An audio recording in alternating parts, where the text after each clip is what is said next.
பாத்தீங்க அப்படின்னா நம்ம வர ஹீரோஸ் எல்லாத்துக்கும் அவரோட சாயம், அவரோட ஸ்டைல், அவரோட மேனரிசம் ஏதாவது ஒண்ணு இருந்துட்டே இருக்கும். அப்படி அவரோட ஃபேன் பாயா இருந்து அவரும் ஃபேன் பாய் தான். இப்போ அந்த ஒரு பெரிய ஒரு ஸ்டார்டம்ல வந்தவர் தான் விஜய் அவர்கள். இப்போ ஒரு அரசியல் ரஜினி சார் வரேன்னு சொன்னாரு, வரல. இப்போ விஜய் அவர்கள் வந்துட்டாரு. ஓகே, இவர் வந்துட்டாரு, நம்ம எதிர்பார்த்துட்டு இருந்தோம்.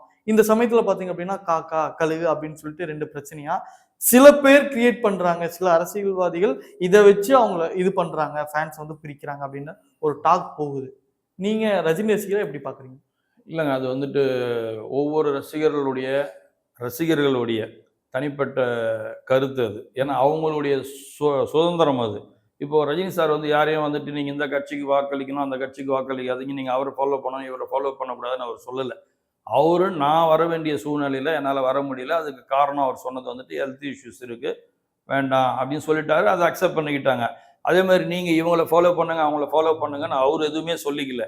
உங்களுக்கு யார் விருப்பமோ நீங்க அவங்களுக்கு ஓட்டு போடுங்க, யார் உங்களுக்கு இதுவோ அவங்களை நீங்க ஃபாலோ பண்ணுங்கன்னு சொல்லிட்டாரு. அது அந்த தனிப்பட்ட ரசிகர்கள் எடுக்க வேண்டிய முடிவு தானே தவிர, இது ரஜினி சார் வந்து எந்த இடத்துலையும் இன்சிஸ்ட் பண்ணல, அவர் பண்ணவும் மாட்டார்.